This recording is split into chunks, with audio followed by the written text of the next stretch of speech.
La maudite des vieux chauds. I have seen the dark shadows moving in the woods, and I have no doubt that whatever I have resurrected through this book is sure to come calling for me. David, you look absolutely terrific, honestly. You've got like glue on. This is where the worst begins. This is where we must stop. For beyond is the work of madness. The nightmare of insane murder and lingering death. Get inside and lock your doors. Close your windows. Someone is watching you.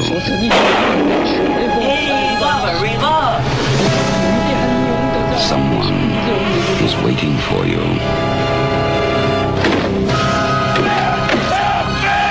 Someone wants to scare you to death. This is Albert from the Tuesday Show. You're listening to the goddamn Dave Hill Show, now on a flipping Monday.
No.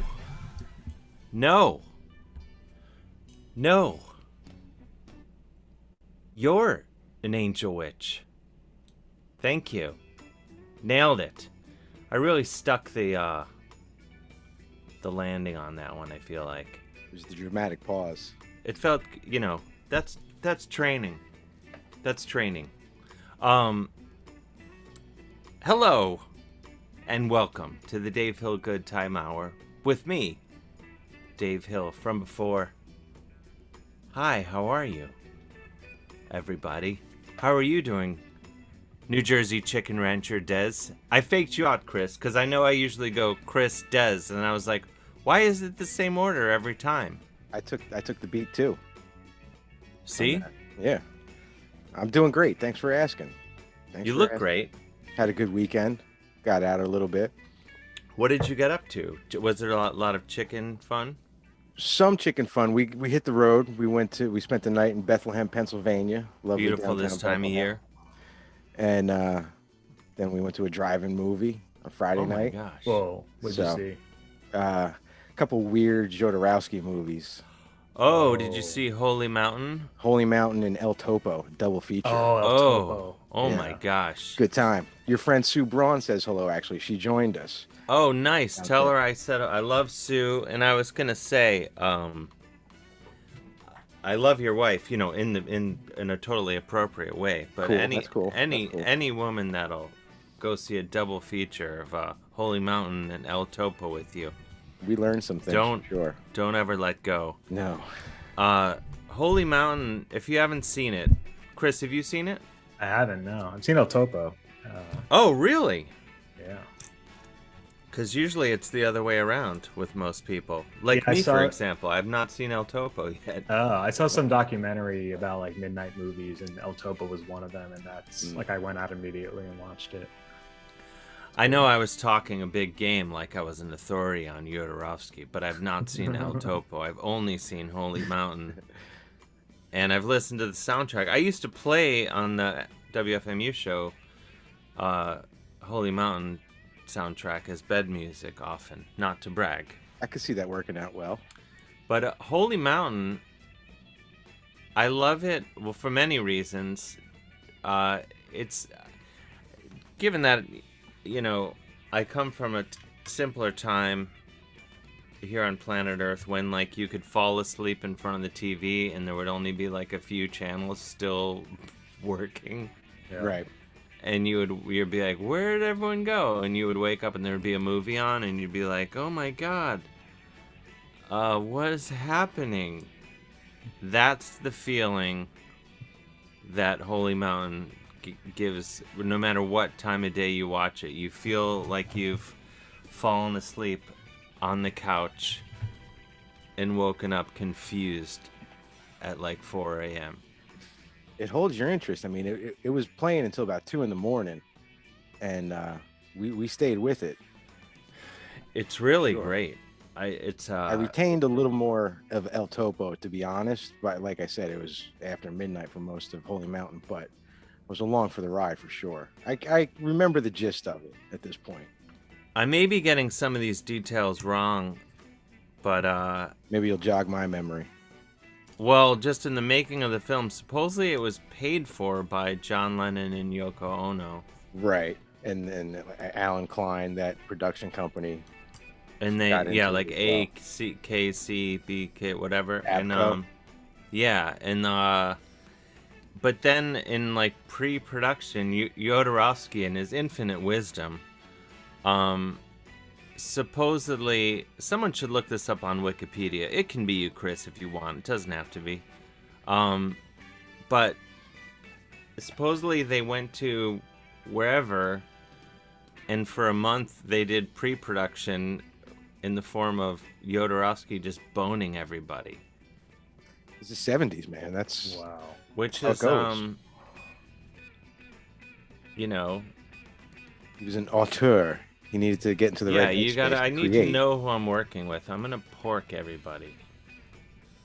Let me see if this is true before I. There's some controversy with him and El Topo too. Just of him porking everybody. Yeah, production. Okay, it's worse than that. But yeah, it's Oh, okay. Weird. We don't want to get into it. Yeah, it's probably best. Well, okay. The part that Chris is they're talking about it. he has relations with a woman in the movie, and he took it too far in the filming of it. But in the movie, there is no actual. What makes it worse is he committed this heinous act and barely used any of it in the movie. Yeah, it was. Tried not to, go too deep with it at the moment. Yeah. Okay, I swear this used to say this on Wikipedia. You got scrubbed? After training, the group lived for 1 month communally in Jodorowsky's home before production. I swear that at one point it did say that they all porked the whole time. Not in those words. Isn't that what living communally translates to? Yeah. That's what I think. Jodorowsky and his wife, presumably an open-minded woman, spent a week without sleep under the direction of a Japanese Zen master. What sort of direction would that be? Where he just probably like, stop it, don't go to sleep. Everything's fine. You want snacks? Anyway, how are you doing, Chris? I'm great. Thanks for asking. You look great. Speaking of movies, thank you. You're wearing a Midsummer shirt. Yeah, I am. My Swedish friend Kim Larson, who lives in Sweden, that's how Swedish she is. Very Swedish name. She suggested I watch that movie to get a sense of what it's going to be like next time I visit Sweden. Is it exactly like that? It's exactly like that. Well, the one thing I liked about, I really love in that movie, the house or the building, whatever that they sleep in every night is painted with like beautiful, like sort of Swedish folk decorations. And I'm guessing, I don't know, I should use my trusty internet machine, but I'm guessing that was like a real place they just used for the filming and didn't just like paint it for the movie. Probably, yeah. So I want to go and stay there. I'm guessing it looks pretty cool. I don't know how to mention this. We were talking about this before the show. I didn't want to come right out of the gate with this. People probably already know this already. Very sad news. Trevor Moore, friend of the show, and dear friend to so many, and hilarious comedian, from The Whitest Kids You Know, and so much other awesome stuff he's done over the year. Unfortunately, he passed away suddenly over this past weekend. So I don't know what to say other than sending love to all his friends and family and fans. He was a great guy and will be missed terribly. Some of you will, of course, remember we had him on the show just a few weeks ago, and he was one of my favorite episodes we've ever done. And so, one thing I did hear is that all the Whitest Kids episodes and sketches will be on YouTube very soon. So that's one way you can. I spent a good portion of yesterday watching old sketches from them. Nice. Yeah, that's a good way to celebrate him. Yeah, he was a great dude, and it's very. I don't even know. I don't know what to say.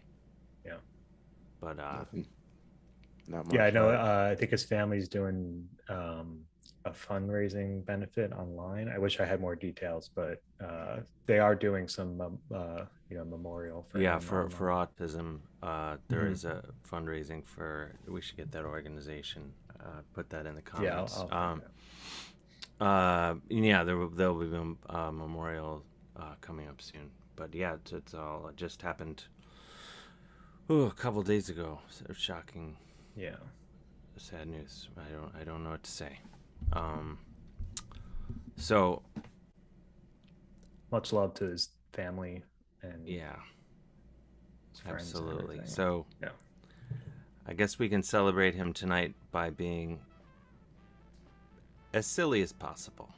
Yeah. What he would have wanted. He was just go for it. A silly, genius, brilliant guy, sweet guy. We're also letting people zoom in tonight. Maybe we should mention that. There we go. I mean, what better way? We don't have a guest tonight. So we're letting people zoom in. If you're in the chat watching this during the live cast version, you can zoom in and talk about anything you want. What could possibly go wrong? We have someone on deck already, actually. Yeah, let's bring him in. What could go wrong? All right. I have a feeling who it will be. It's Ron. Ron, do you want to come on? There's Ron. Hello. How is this not Elvira from Minneapolis? What are the chances that anyone would possibly break through? He's in the waiting room, actually. Oh, so. good. But well, we want to talk to Ron momentarily. Let me just say that I spoke to none other than Ing Dave. Who I spoke to him over the weekend. I think it was over the weekend. Breaking news. Or maybe it was last week. I can't remember. Regardless, we had a lovely chat, as always. He said that he often watches the show live when we tape it on YouTube. So maybe he's watching now. Maybe he'll zoom in. I don't know if he has the technology. I think he does have the technology, whether he realizes it or not. He's got a phone. Anyway, but wanted to give an Ing update. Now we go to Ron, I believe, in the greater Philadelphia area. Am I correct? You are correct, yes. What's it called? Elvin Park? Elkins Park. Elkins Park, so close. How do I know this? I just saw it today listed. Well, this is not planned. No, Ron not at all. Is zooming in. But I posted on the Instagram internet app thing that I was going to I wanted to do some living room shows, and Ron and so many people wrote. I was really touched because I thought, oh, maybe one person will write and then quickly abort the idea, but like literally, I think hundreds wrote. An overwhelming amount of people all over the world said, Dave, come to my home. And I'm still trying to figure out where and when I'll go where and how and who and if and when and other words. But the one solidified on the books is at Ron's house. Look at his beautiful, you can see his home. It looks very clean right now, doesn't it? It is. We keep a very tidy home. Well, so no worries about that. How can you tell that just from his ceiling? You can tell. I can tell by there's like the walls are sort of a portobello, I would say. There's a standard crown molding that's, distinctive. The rest of the place is going to be tight. Yeah. The crown molding, the portobello, there's some, like, you can tell nice window treatments. Now, the trick with the crown molding is when you paint your ceiling, apparently, you mix white paint with 25% of your wall color, and that makes the crown molding pop, apparently. Wait, what? Nice touch. Wait, say this again. I can't wrap my head around it. All right, so you don't paint your ceiling white, apparently, when you do the crown molding. You take white paint, you mix it with like a 25% of your wall paint to give it just a little bit of a tint. And that way that white crown molding sticks out even more. Oh, so your ceiling is 75% white, 25% portobello. Exactly. And gosh, look at those results. I mean, you hit the crown molding right away. That's really, I mean, it works. Look at it. It works. That was what my painter told me. I did not know that prior to him educating me. In my many lives, I was briefly in the paint game. Very bad at it. It destroyed many a home. Did you get fired for doing a mural poorly or something? I was fired. Yeah. Because I did a lot of. I had this. I wanted to. I was trying to get on the faux finish and mural bandwagon that was very big in the 90s. I don't think it still is. I think it's sort of gone away. But there was a time when everyone wanted like marble walls and like they wanted their house to look like Tuscany or something. And I hastily learned how to do all this stuff. I was actually good at it, but like, yeah, one guy hired me to do I did his ceiling and they loved it. And then they showed me like a photo of what the walls wanted to look like. And I just like fucked it up really badly. And then, but I was like, I got this. I'll come back. Eventually it will look cool. But in the meantime, you know, since they live there and I didn't, they walked around while I was gone to examine my handiwork. And they're like, this is really bad. You need to, you're done. You're done. Come get your shit. You gotta go. Yeah, and I was like, can't you trust me? And they're like, no.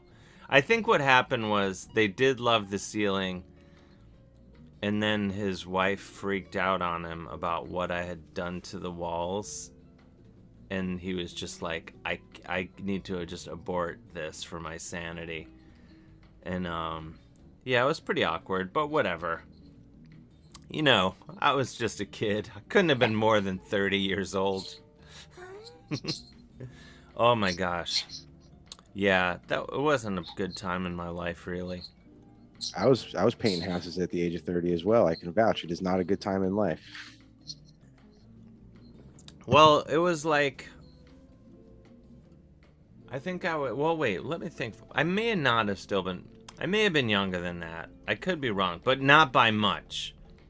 Not by much at all. Like, it was like there was just a period where I was finding my way in the world, transitioning before, you know, my lunch for greatness.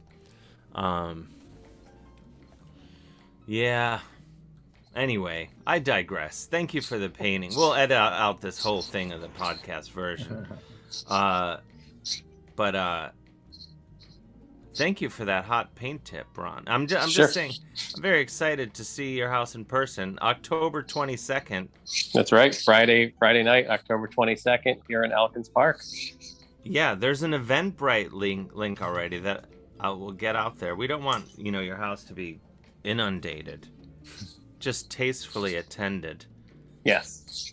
By vaccinated people. That is right. We need to emphasize it's a vaccinated only show. Yeah. Is someone playing with a handful of poker chips while we're talking? Does anyone else hear that? No.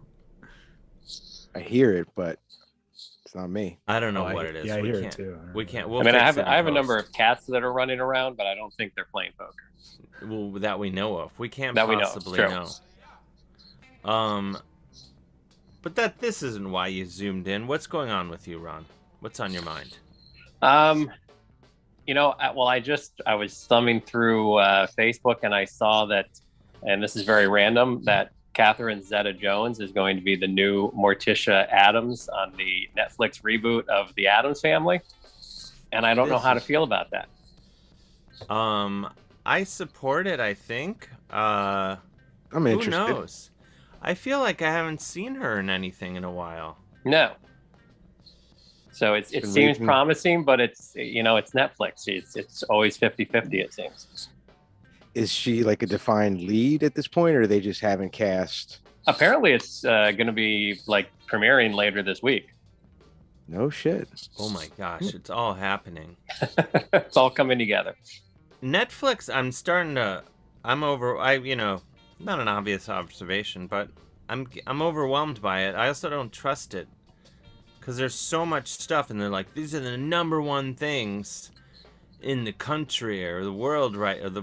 And then so my impulse is just like, oh well, if it's #1, it must be horrible. What's like? Did you watch Sexy Beasts on Netflix? I don't even know. That is the dating show where people dress up as different animals. So it's just personality-based dating. You don't get to see the faces of the people until the end. Oh. And it's the high quality entertainment you would expect just from that description. Wow. So people, they hit it off or they don't hit it off, and then they see what they look like, and they're like, "Oh, we really hit it off, but I'm not you're repellent." There's, No. there's a show similar to that in the UK, but you only see the people naked. Like they reveal It's the other way around. Yeah, they reveal like body parts at a time. It's on. You can actually just find it on YouTube. But Where do they start? The feet?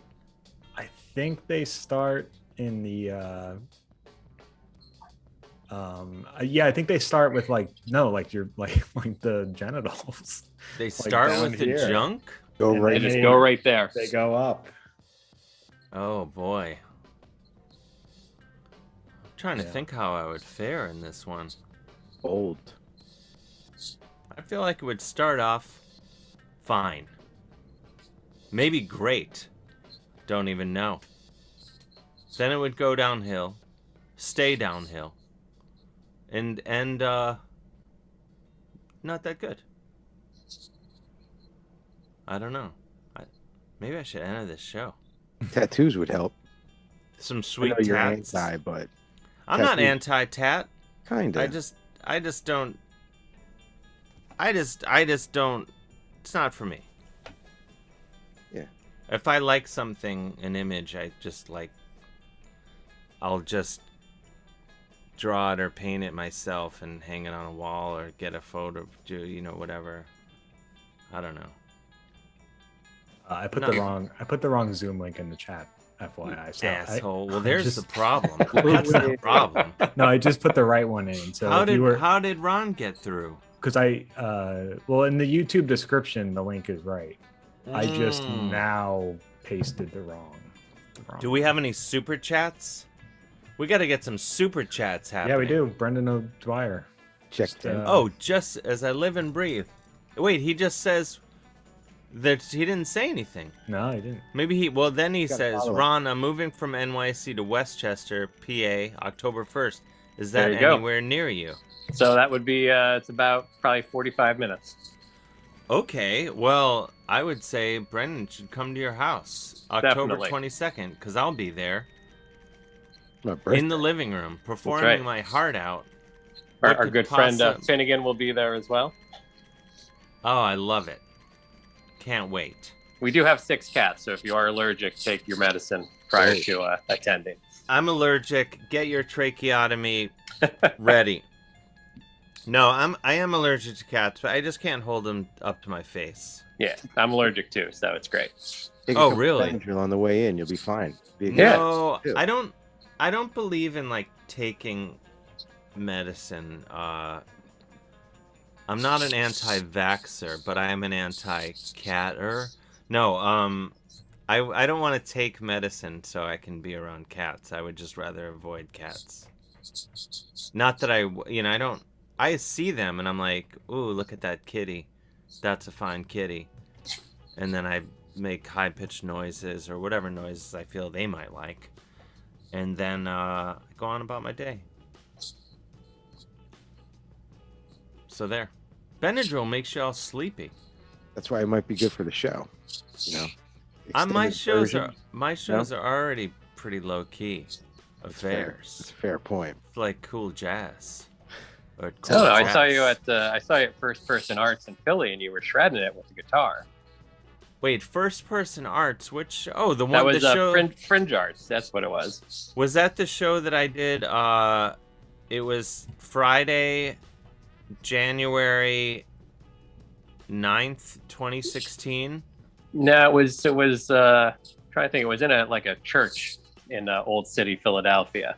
Yeah. I don't think it was January because I remember we walked there, so it couldn't have been too cold. It was No, like but in I- October, Fringe Arts, I think. I thought that I did... Oh, maybe it was right after... I thought that I did a show there like right after the 2016 election. It's possible. My mind, my age, memory's not so great. And I played a red guitar. Yes. Okay. Yes, that was it. I Yep. remember that. which is one of the only times I played that guitar live.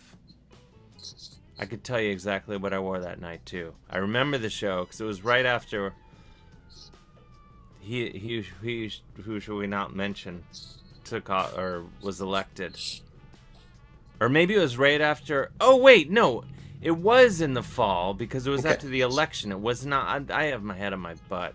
I was thinking after the inauguration. It was right after the election, so it was November.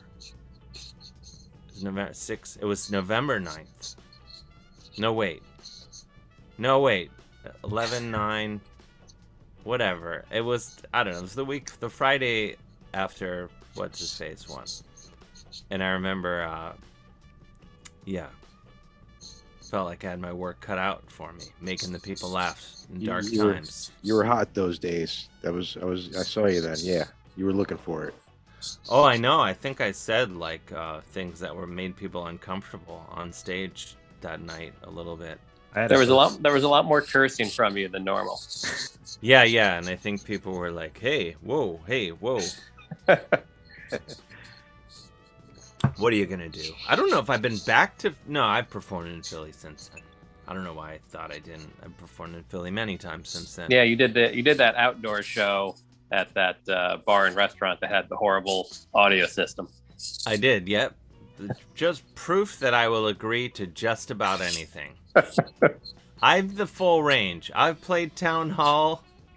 I will do a patio at a restaurant. Don't I also care. saw you, I forget what year it is, but it was years ago, and you were literally at like some house in Philly. But you were with one of your bands you were with at the time. I forget, but I just remember because Questlove walked in at some point. Oh yeah, I remember that.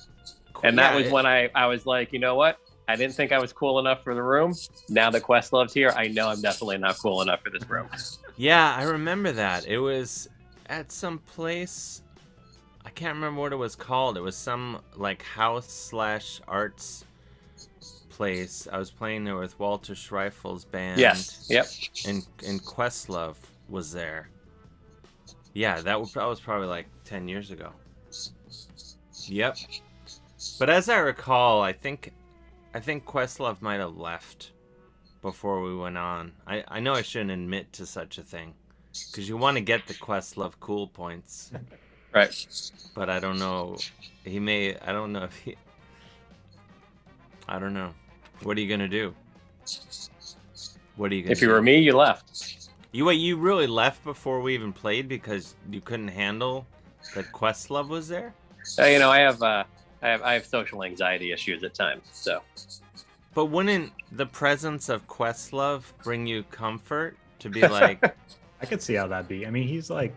You would think. He's such an iconic. It's like it's weird. I know what you mean. Like someone like that walks in a room and your first instinct is to leave. Vibrations get to be a little too much. Yeah. I don't know.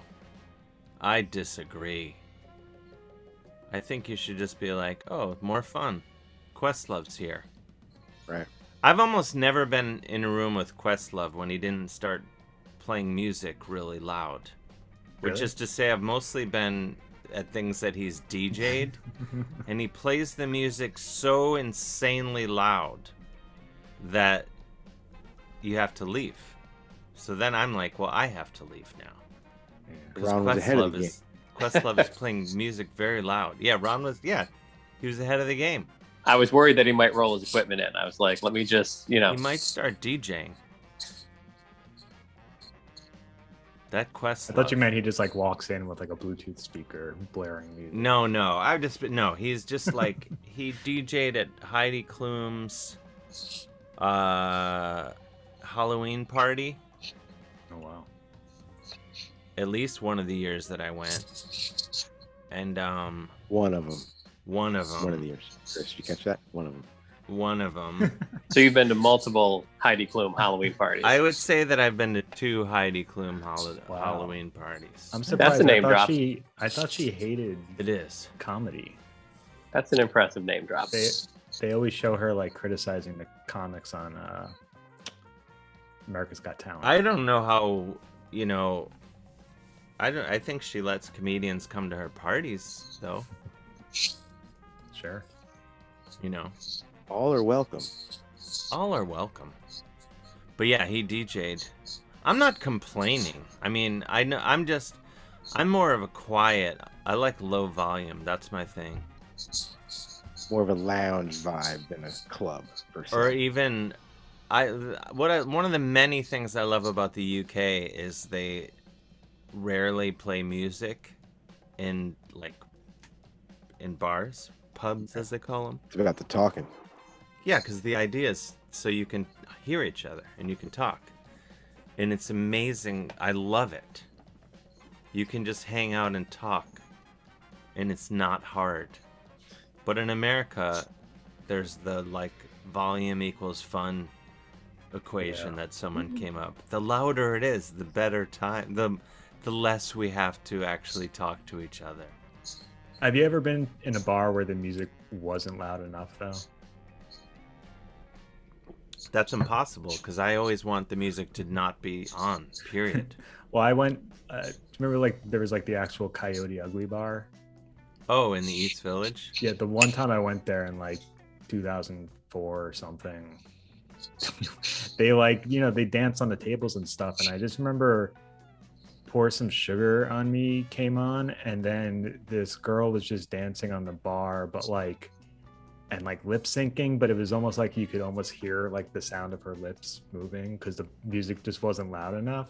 This strikes me as an isolated incident. It just felt it just felt awkward. It was like, should we be here right now? Well, I would say don't. Does that bar still exist? I don't think so. That was the one and only time I ever went there. I have a friend who used to bartend there a long time ago. Way back. Yeah. Before the movie. Before the movie, Chris. John Goodman's in that. John Goodman's in the hit movie Coyote Ugly? Uh-huh. He's the dad. I didn't know that. I hope he brought his theater chops to the role. A 1 and a 2 says the noise seems to be from Ron's mic sliding on fabric when he moves. Just tell him to sit still. I think he might be right. We're blaming Ron. We're blaming Ron. God damn it. Or maybe it's me. Is it me? It's Ron. Confirmed. Well, we got to take another Zoom anyway. We got to ditch Ron anyway. He's had too good for too long. But Ron, thank you so much for zooming in. Thank you for having me, and we will see you on the October 22nd. Yeah, and everyone, there'll be an Eventbrite post out there on the internet. We don't want to get it going too hot too soon. Then people will be lining up outside your home early. You want the slow build. The slow build. But October's it's coming fast and hard. It's upon us. Yep. All right. Well, thank you, Ron, and everyone. Everyone listen to the Ron and Brian podcast as well. Thank you. Thank you for the plug. That enough. It's a quality program. And we'll talk to you soon. All right. Good seeing you guys. Thank you. Have a good night. Later, Good seeing you, Ron. Later. Oh, and there he is, just as I feared. Elvira from Minneapolis. It's good to talk to you folks without the delay. Yeah. Have you shaved? Yeah, it was part of my my coming out of lockup and showing that I'm fully vaccinated, that I'm prepared to see society again. And now that we're going back in, I'm thinking about growing it back out. You think we're going to go back into a lockdown? I'm fearful of it. I had my first show at the Fitzgerald last week. Who was the show? It was two brothers who danced on Dancing with the Stars, Mal and Val. But everybody that came into our venue had to show that they were vaccinated. Oh, and good. That's the way to do it. I think that's just how it has to be. So that's the way to do it. I wish all shows were like that everywhere. Yeah, we're trying to figure out if I don't think we're going to go to the state fair this year, simply because of the risk. We have a child at home that's not vaccinated because of the age. Not old enough. We have volunteered her for medical experiments, though. So as well, you should. As well we should. Since we do it at home, we figure we might as well do it professionally. Yeah, make a buck. Yeah. Make a buck off your kids. I mean, for if you just let them shove some tubes into your kid for like an hour or so, that's $50 easy. Plus, it builds character. Totally. Yeah. It Yeah, gives they them can write a humorous memoir about it. The more weird shit you guys do. If you don't get, if you don't have screwed up children, how do you get, the next William Burroughs? That's exactly right. I'm calling in real quick to use the brain trust because I'm always putting together new groups and new bands, and I want to run some names by you. Okay. All right. First, for a computer music of metal bands from the 80s, Gigadeath. It's not bad, actually. Prophets of the Void. Prophets of the Void. Is profit spelled with a PH or like financial profits? I think we can go either way on it. I mean, both strong. Yeah, well, first big concert I saw was Metallica and Justice for All. And throughout the show, they slowly built the statue of Lady Justice at the end. Yeah. And then at the end, when they're playing and Justice for All, they got this money blowing off the scales. Everything's going crazy. And then they blew up the statue, and statue pieces roll across the stage, and pieces of lighting truss fall down. And it's all like chaos. A friend of mine who was working as a roadie on that show was one of the truss spot operators. And when he was, when they're getting up to the end of the show, you hear the person calling the show go, "Hey, everybody, open up your mics and let us know if you see anything kind of dangerous or risky that's going on. We're going to have our big explosion on stage, but let us know if you see anything near you." What they didn't tell them was that pieces of truss were scheduled to fall down in front of them. So somewhere out there, there's a recording by the Metallica engineers of local stagehands just freaking the hell out when the truss in front of them just starts falling in the middle of the show. Oh shit, I bet. Metallica did that a few times. They did another tour where stuff like I saw a tour where they did. They're always notorious about it. They had another one where like a roadie catches on fire. Yeah. There's total chaos, and then they come out, and then they're like, well, everything's ruined. I guess we'll keep playing out of little amps. And then they pretend that the show must go on, and they just play out a little PA system. And then it kicks back in. You're like, oh man, they're the best at heavy metal. When I worked one of their show, they helped open up the new stadium where the Vikings play, the U.S. Bank Stadium, or as I call it, the Minnesota Taxpayer Stadium. They offered me a number of positions, and because of my first show, I was like, I'll take a truss spot operator. I usually don't do that because what I had to do was climb a chain ladder 120 feet up in the air above the stage, and then across this little truss, and then get seat belted into this little seat. And I was the spotlight operator for the drummer. But what happened was, the what first drummer? Was it Tommy Lee? No, Lars. Oh, for Metallica. Metallica. I thought this was leading up to the... I don't know why I switched bands on you in the middle of this. Well, I'm going up this ladder, and I'm the first one up there. And as you're going up the ladder, you can feel your brain kind of fight amongst itself. It's like, why are you in this position? Why, the natural instinct is to not go up that ladder. But I went all the way up to the ladder, got to the top, and when I got to the top, the crowd recognized that the show was about to start, and there's this real weird fluttering effect when 50,000 people start to point at you simultaneously. And I'm standing up there, and I see the crowd looking at me, and I just do this, whoosh, and the entire crowd just goes, "Roar!" The pot smoke of 50,000 Metallica fans simultaneously exhaling on you just sent this wave across the stage. And I'm just up there like, thank God I trained for this. I thought you were going to... Oh, he made the devil horns, by the way, for the listener. I always forget.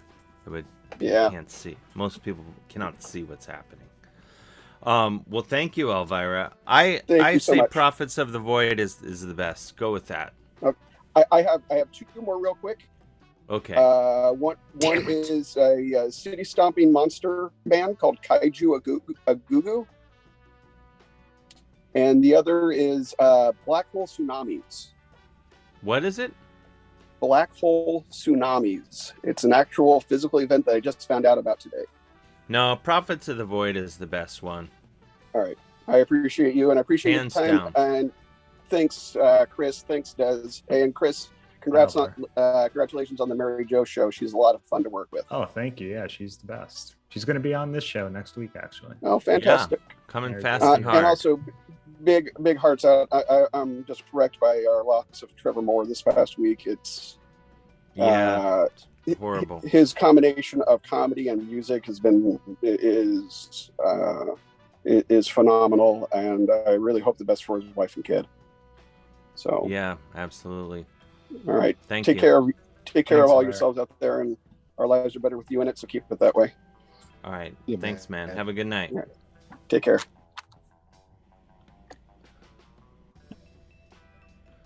Do we have anyone else on the Zoom machine? We do. We have one more mystery caller. Oh, good. What could possibly go wrong? They want to turn their camera and mics on right now. Is that me? Yeah.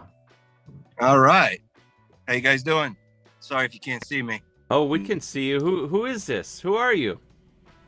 This is Brian Whitley. Oh, Brian How are Whitley. you? Yes, of course. Brian? We can only see you, and now we see you. You were in shadow. Yeah, you know what? I'll try to pull over, and I'm driving home. I didn't realize it was going to take this long on hold, so I've been circling a bit. Where are you? Where are you driving? I'm coming back from the gym. I start watching the show while I'm on the elliptical. Oh, and then perfect. I tried calling in. I didn't know if the Zoom was going to work or not, and it works. Pretty cool. It's happening. It's happening. You're not out like Yeah, you're not out on the road with like Fish or Billy Strings or something this week. You back? No. I had Billy Strings. We were out in Connecticut this weekend. Brought my son to his first concert. That was a hit. Go. That's a good first one. But what was the first concert? What's that? Which concert? Yeah. Billy Strings. You ever heard of him? Oh, that's the concert you went to. I thought your son was Billy Strings. He might turn out to be. I mean, he's really good. He's only 5.5 years old, but he's got some real talent already with music. Who is Billy Strings? Billy Strings. I mean, I know. I just want to hear you explain it. Billy Strings, I guess you should probably call him a prodigy, I would say, because he's really probably the most elite flat picker of the day in the bluegrass genre. Oh, is it? I just stopped underneath the stoplight so I can talk to you guys for a second here. It's perfect. Wait, so Strings is not his real last name? No. His real name is William Apostol, I believe, but it was just a name that they gave him because he was really good at playing from a really young age. So his aunts called him Billy Strings, and it stuck. And he just went with it. Yeah, it's working for him. A lot of pressure. It works. I'll tell you, that venue, I've never been there before. You heard about that? The Westville Music Bowl in New Haven? No, my brother lives in New Haven. Yeah, it's pretty cool. I'll have to check it out. Is that like a tennis court? Well, it used to be, it used to be a tennis stadium, but they modified it. So that way now it's just specifically for music. And it's a nice place. It's right across the street from the Yale Bowl. Oh, I love the Yale Bowl. No, I've never been to the Yale Bowl. The Yale Bowl sounds like a soup concern. It does. Let's go to the Yale Bowl. Get a bowl of the today's pea soup. You had a gig at the Sultan Room not too long ago, didn't you, Dave? I did, yeah, out there in Bushwick. How did that go? Everyone said I was the best at everything. No, it was fun. Was that on the roof or was that inside? Inside. I've done 2 shows inside there in the last few months. Oh, right on. Cool. Yeah, yep. I've been there a few times for shows on the rooftop, though, because that's where they started doing them. You know, I saw Ron Gallo there and Chris Forsyth, Garcia Peoples, a bunch of good shows over there. Nice. Do you live in the Bushwick area? No, I'm down on the South Shore of Long Island in Long Beach, but I mean, it's just a quick, 40, 45-minute ride. No traffic. Oh, nice. You get around. I like that. Taking advantage of the tri-state area.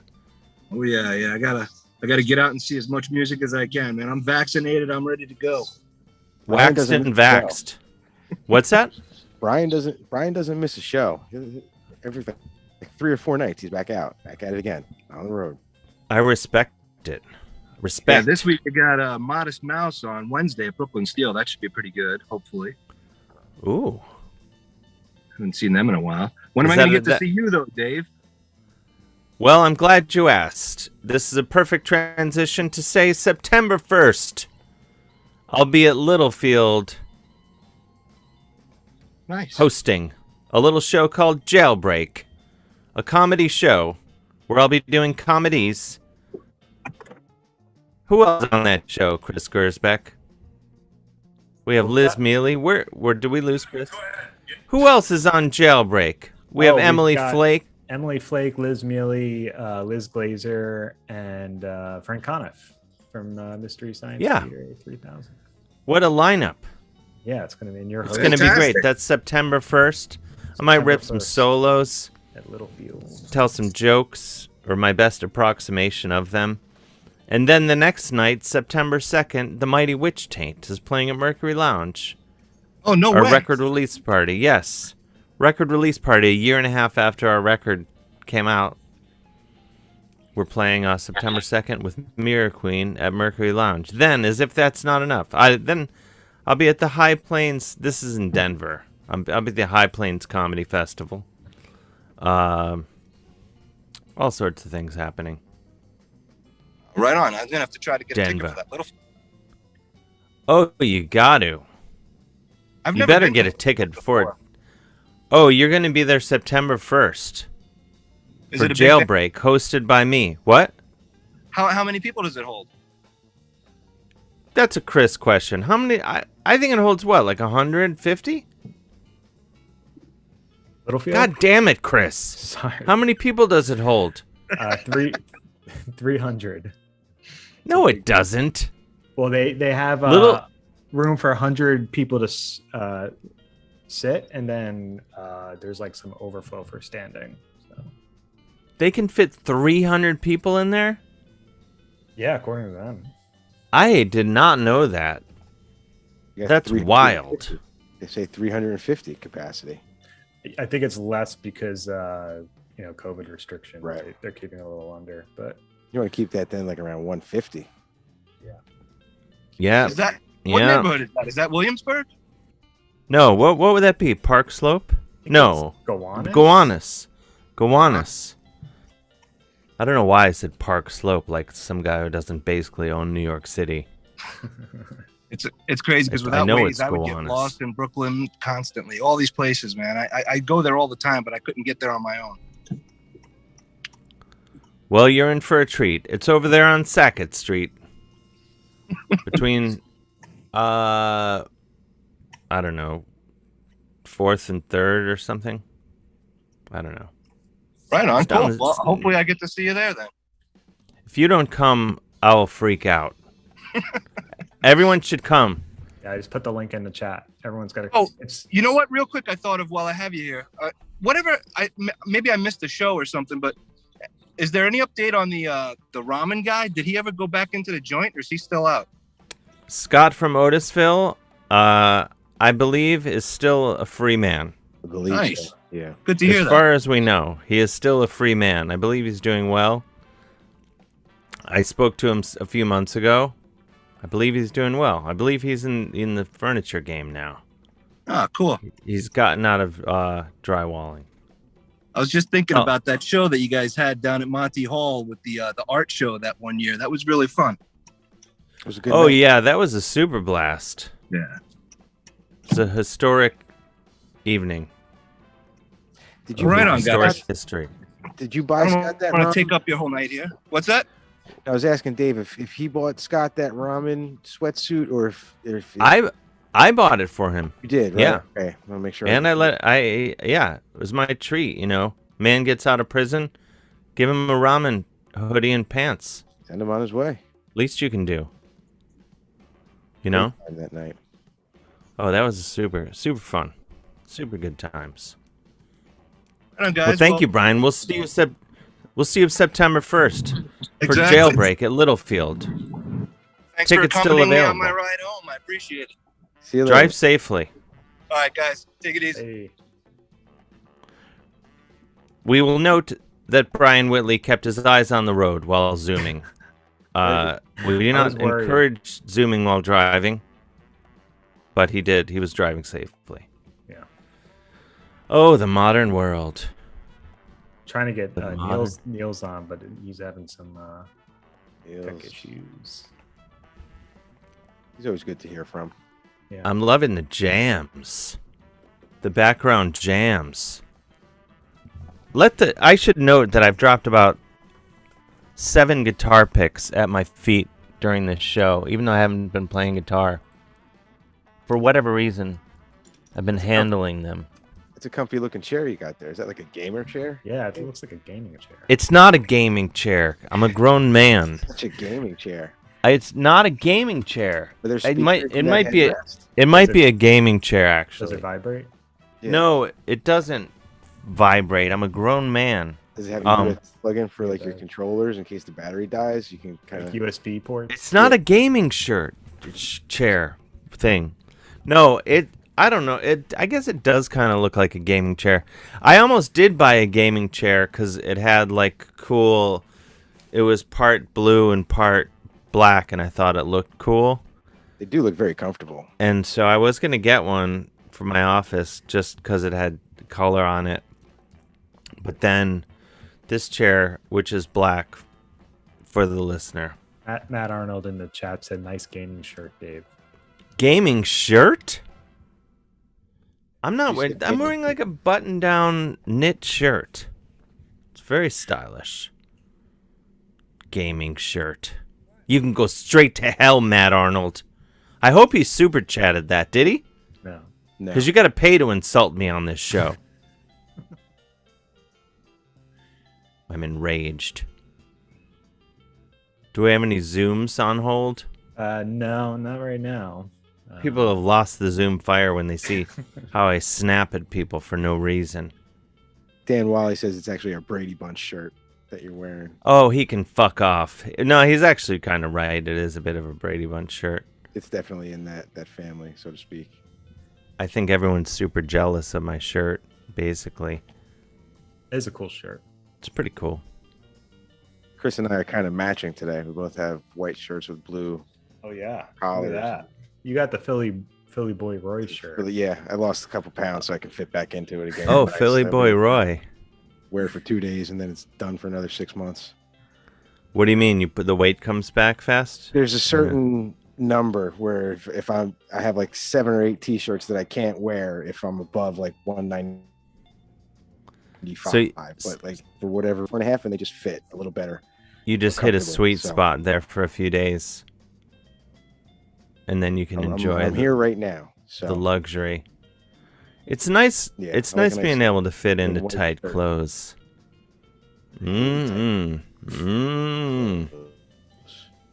I love it. Yeah, it's not like my problem was like I just wore clothes that were too tight on me all the time. But now they all fit. It's great. Yeah. Why? I was large. I was a Oh, large you. man. Oh, it's a largeness issue.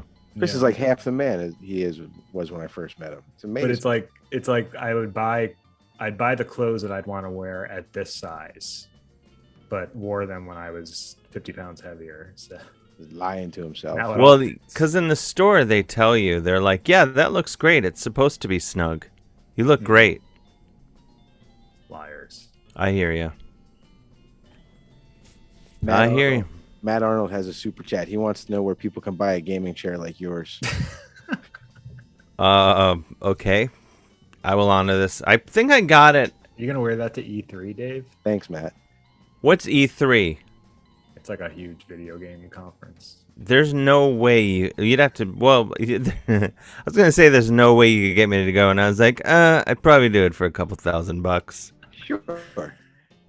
They could get It you. probably wouldn't take that much to get me to go. Just have to pay me some money. E3. I think I got this shirt or this chair. I know where I got this shirt. I think I got it on 23rd Street at some like PC Richard and Son or something like that. Like some storefront joint with everything. Where you would have to be like, I have no idea, where does one go buy an office chair? Bradley's. And then I got this chair. It's not a very sexy chair. What is that thing to the left of you? It looks like a puppet head, Dave, on your left there. Oh, this? Yeah. Golf club head for a It's guitar. a goat. It's a goat head. Yeah, it is kind of a like a golf club head for a guitar. It's a goat head that we used to give a sinister goat element to the Witch Taint. It's in at least a couple Witch Taint videos. I think just 2. Pepper Keenan from Corrosion and Conformity wears it in the Sons of Satan video. He is the guest goat guitar player in that video. He wears it, and then I believe it makes a cameo in the Death to Death Metal video, but I can't remember who wore it in that video. I think I was like eating or something when they shot that. Anyway, that's a little behind the scenes. You can do any more Witch Taint videos? Yeah, we're talking about doing one now. We're gonna do one, I think, soon. We're working on some new jams, some new Taint jams. Ooh. The Taint don't stop. That's awesome. Even if people want it to stop, it won't stop. Matt Arnold just super chatted. Oh wait, we got a couple. Matt Arnold said, "Now I feel guilty about all the gaming nonsense. Peace and love to all of you." Don't feel guilty, man. I believe you could have kept going. I deserved it.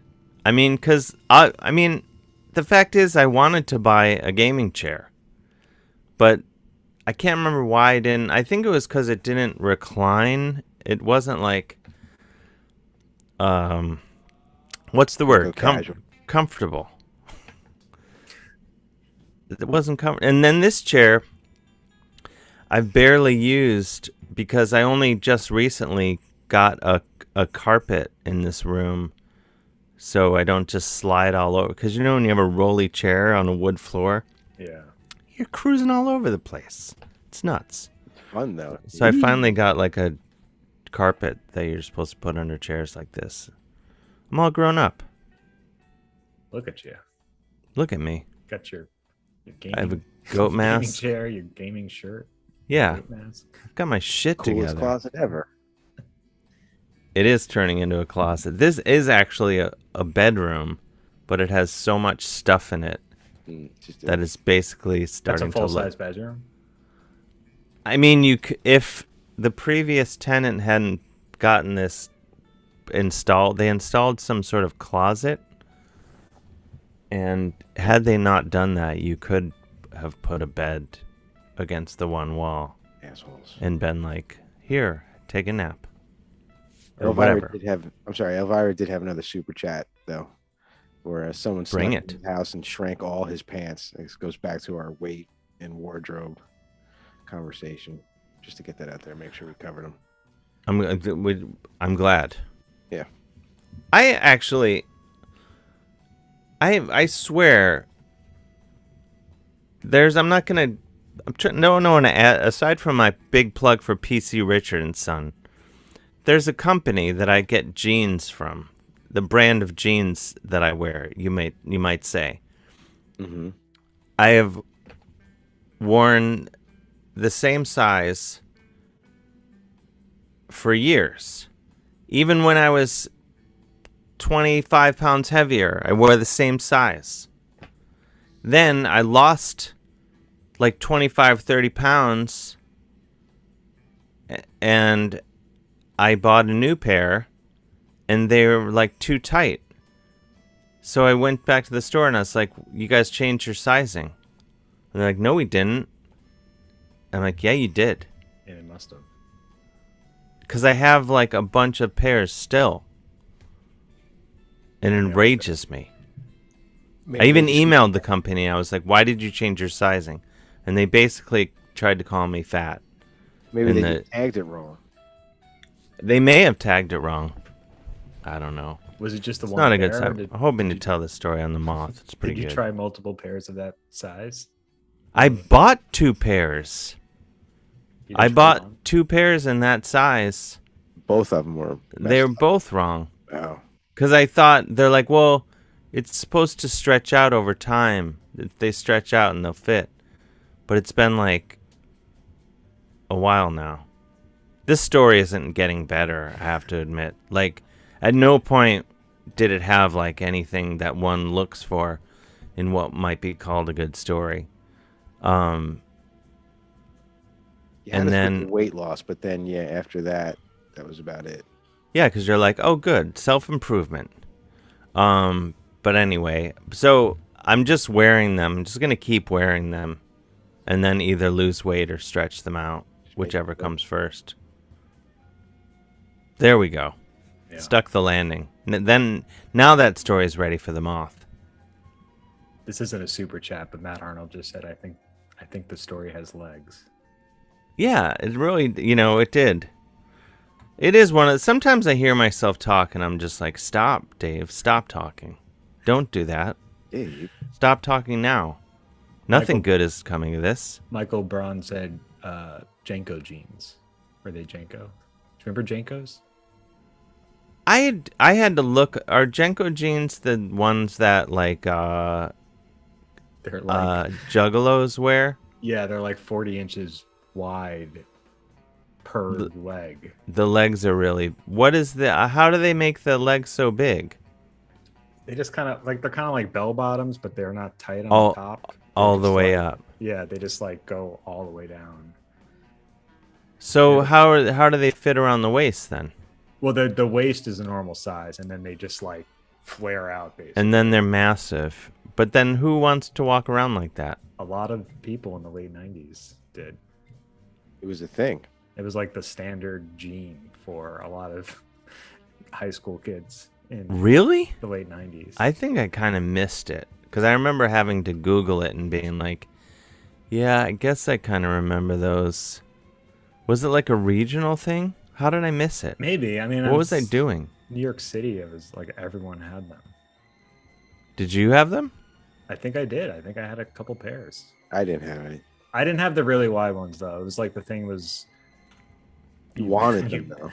Yeah. Well, you would like, you kind of brag. It's like, oh, I got the new 44-inch Jankos, and it looks like a skirt basically. Wait, so people would talk about it? Be like, hey, I got the new ones? Yeah. Yeah. But they look horrible, right? They do look horrible. Yeah. Bell bottoms of the 90s. What do you do with them once the craze is gone? I don't know. Yeah, I mean, I haven't seen any in like a thrift store in a while. I'm gonna bring them back. Maybe just like single-handedly. Maybe everyone just burn them. You're gonna bring them back, Dave? Is that what you said? Yeah, I guess. I mean, some battles aren't worth fighting, though. I think. I like to make the time. Yeah, you're gonna climb that hill. No pun intended. Should we do some crime blotter? Sure. Because I have some great cases locked and loaded. The crime blotter. Do we have the music? Do we have the crime blotter music? Yes. Oh yes. The crime blotter, wherein we take a look at some of America's lesser crimes, which just so happen to have taken place in northeastern Ohio, where I'm from. I realize I have to talk constantly over this music because otherwise it gets flagged by YouTube as being like we stole it. So you have to keep talking the whole time. Keep it a little lower too. Yeah, keep it a little lower because they find out. You can't ever not talk because they suss it out and they're like, we're suing everybody. It's so creepy. So very creepy. Grandma cleans house by kicking out unruly teens. This is from the Chagrin Falls Police Blotter. Unruly teens, you heard me. The official case is unruly juveniles. West Carriage Drive. Nothing ever goes wrong on West Carriage Drive, or does it? After kicking out several teens from her apartment shortly after midnight, July 19th, a woman called police. She further stated that her grandson had followed them to observe their activity, and he thought they were drinking alcoholic beverages. Wait.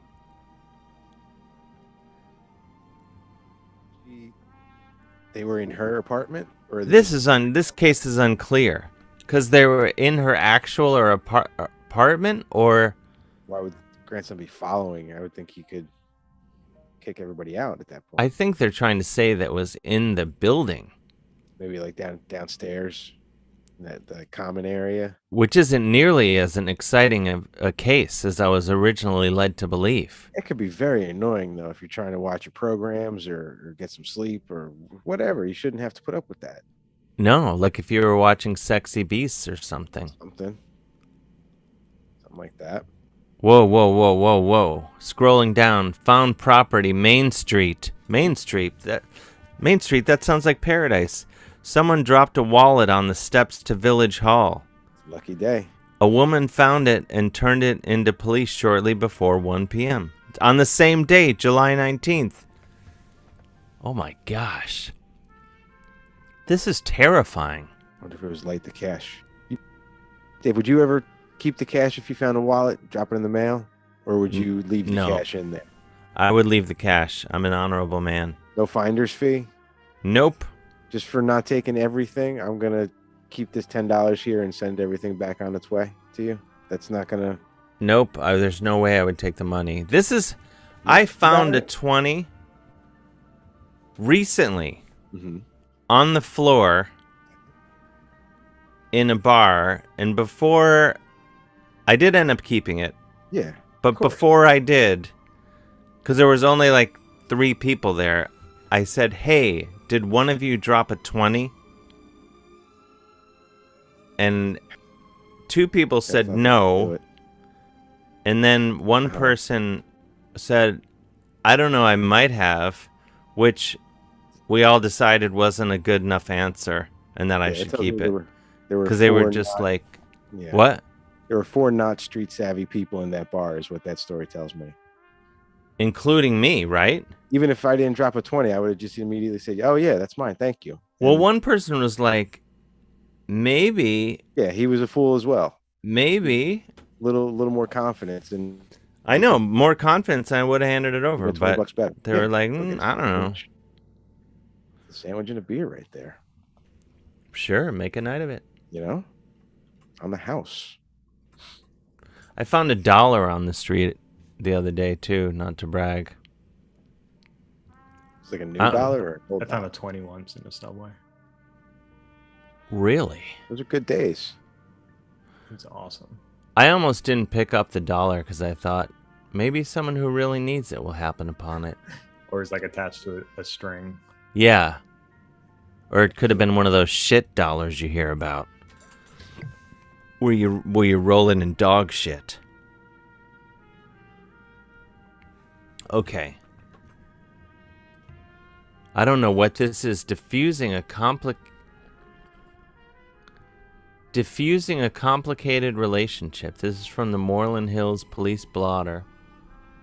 A caller. This is right like near where I grew up. Disturbance, Chagrin Boulevard, Psalm Center Road. I guess that's an intersection. A caller reported on the afternoon of July 26th that his daughter's boyfriend had just come over to her car at the Moreland Hills Sunoco and started taking things out of her Audi. Why does she have an Audi? Which was being driven by another family member. Okay. The boyfriend then left on Chagrin Boulevard, heading towards Beechwood. It turned out that he had opened up the fuse panel in the Audi and taken the fuses out. This kid sounds nuts. This is on Chagrin Boulevard, like Chagrin. Like That's right. My chagrin. That's exactly right. What kind of reputation does this street have? It's delightful. Yeah. Yeah. Peculiar name for a road. Oh, wait, there's more. Oh, go on. The father arrived at the gas station and waited by the Audi for police who took information for a report with charges expected to follow, and officers in Pepper Pike also notified 3 cities involved in this, I think. I don't know. Moreland Hills, Pepper Pike. This sounds like a gingerbread cookie land. Chagrin, Pepper Pike. It pretty much is. Jesus. It pretty much is. Should we do one more case? Yeah. We got someone on deck in Zoom too. All right. Let's do another case first. Ooh, boy.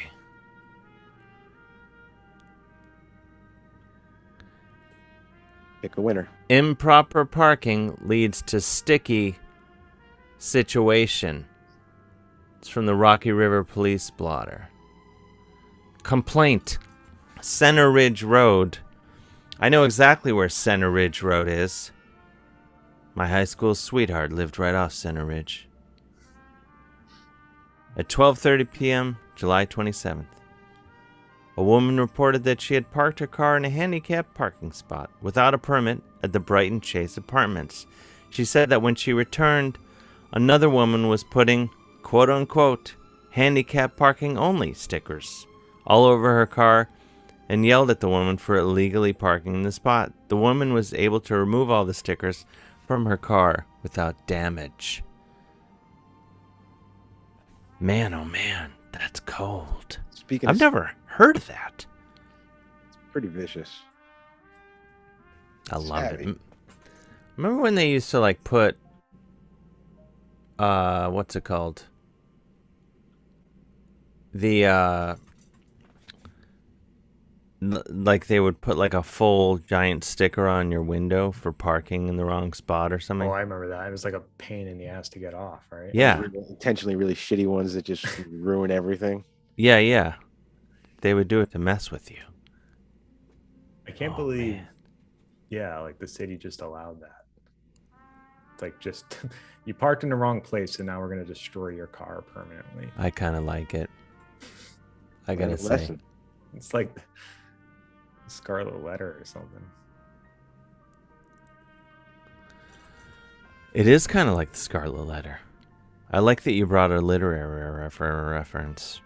Of a book I've never actually read. Yeah. You've never read the Scarlet Letter? No, I think I saw the movie. What the hell's wrong with you? With Demi Moore? In the role of a lifetime. She's done a lot of movies, Demi Moore. Busy woman. Oh, there's Nils. Oh yeah.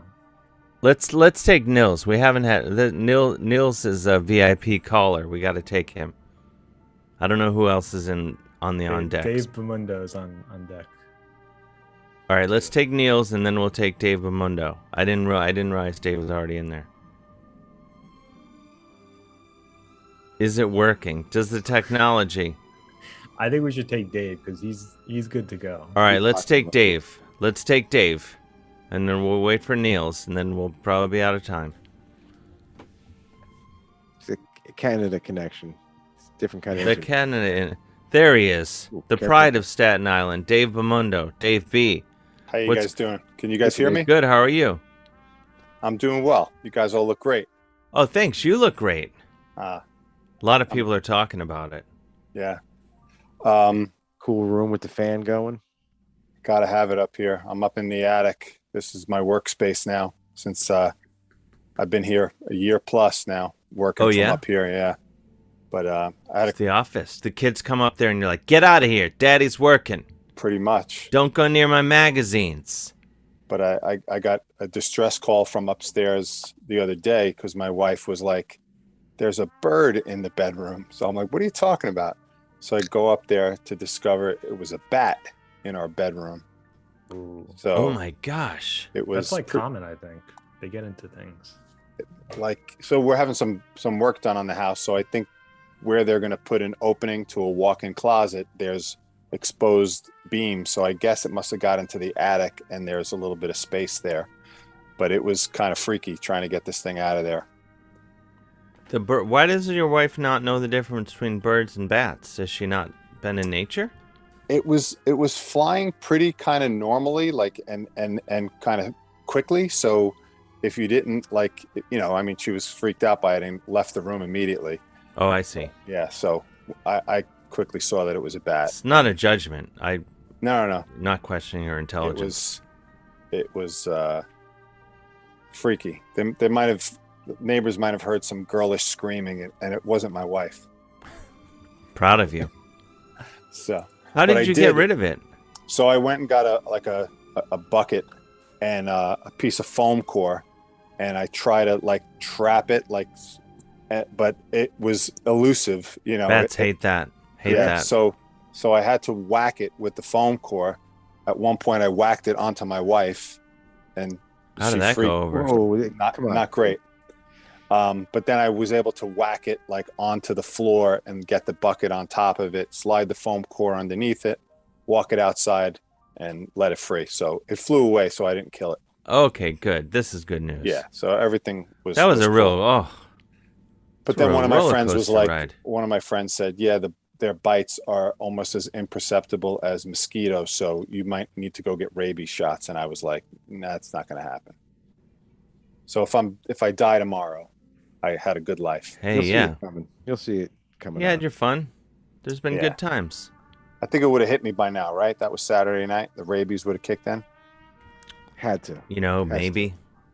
Okay. I heard it's 5.5 days. The rabies clock could still be ticking. Yeah. All right. I know you're up against it. I won't hold up Neil's time. He's got a good look going there. So I believe he's shirtless. Well, thank you, Dave. I'm going to bounce out. It's all right. Thank you, Dave. Guys. Glad it all worked out in the end. All right, later, Dave. Take it easy. Now we move to Merrickville, Ontario, where Niels is waiting. I believe scantily clad. Definitely. I don't know what happened. Shirtless. Where's Niels? I don't know. I mean, I've been spending the past hour trying to get him on this. He's impatient. He bails out quick. Where was he? Where'd he go? Here. He's there, right? Niels, reveal yourself. I saw his... Maybe he's putting a shirt on? I hope he's not putting a shirt on. Why would he do that? Maybe he's putting shorts on. Maybe he didn't have anything on. I know he lives free. It really sucks when you unbeknownst to yourself, join a Zoom without any clothes on. Who was the guy? We can't even. We don't. The guy. Tubin. Who? Jeffrey Tubin. Yeah. Is he screwed now? I think he's working back again. Yeah, I think he's back on CNN. Oh, good. It's not like he did anything that people don't. I mean, it's a little weird that the timing was a little weird, I wouldn't show my face ever again if that happened to me. I would just... Not when you got to be taken seriously. Maybe, No, you got to keep going. Hey, we have needs. People have needs. God made us this way. God didn't make Zoom. I don't think we're going to get Niels. I don't know why. Nah, I have a feeling it's not. He's not here. Oh, man. I could tell he was about to bring a lot of heat, too. Oh, boy. Well, we're almost out of time. What's that? There he is. There he is. Might be in business. He walks among us. But Niels. He can't get his audio to work. We see him. Swiping. He looks mighty. Yeah. You hear It's him cold. talking about him. He looks as happy as a baby. He looks like he's not wearing clothes. Definitely not wearing a shirt. He's not wearing shirts. He looks kind of ripped. Yeah, it's a good look. Niels, why can't we hear you? He's swiping again. He's dancing now. He looks like he's ripped. Marching? Oh, we lost him again. Hopefully. You mean like drunk or ripped like he's shape, super muscular? ripped. Like he's transformed. I don't know. The right mirror, the we right may angle, never know. Depth. You get away with a lot of stuff. We may never know. Well, it's getting to be about that time. Mm-hmm. Right off into the podcasting, live casting, whatever you want to call it, sunset. Here on the Dave Hill Good Time Hour, which is actually 90 minutes. No one's really noticed. September 1st, Littlefield. Come to the Jailbreak Show. Yeah, let's all hang out. My first comedy show in person I'm producing since things reopened, so I want to see it. It's going to be wild. It is. It's going to be wild. Yeah, it'll be a chance to come out and rub up on Chris Gersbeck in person. Yeah, I might wear a new shirt. Yeah. Still deciding. Ooh. One of his fun looks. Mm-hmm. I'd like to see it. September 1st. Liz Mealy, Emily Flake, Liz Glazer, Frank Kniff, and me, Dave Hill, from before. And then the next night, September 2nd, Witch, Taint, and Mirror Queen at Mercury Lounge. That's and then, fun. Later in September, I'll be at the High Plains Comedy Festival in Denver, September 16th, 17th, and 18th. And then, October 22nd, I'll be in Ron's living room in Elkins Park, Pennsylvania. And then, October 23rd, I'll be in Richmond, Virginia, chilling at Chilton, doing a show there. I don't know where that listing is. I'm just like rattling off things.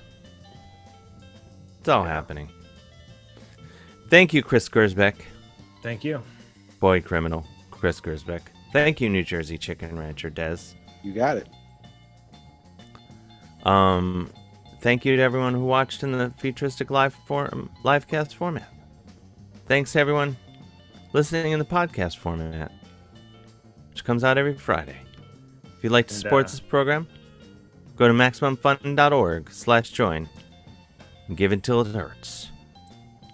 Much love to Trevor Moore's family and friends as well. Yes. Yes, of course. Watch as many Whitest Kids You Know as you can. Absolutely. Great show. And great bunch of guys. Mm-hmm. They have a movie coming out. That's right. Animated movie that'll be coming out. So we'll talk about that, and maybe we'll get some of the other guys on. Oh boy. All right. Let's get out of here. Good night, everybody. Good night, everyone. Thank you.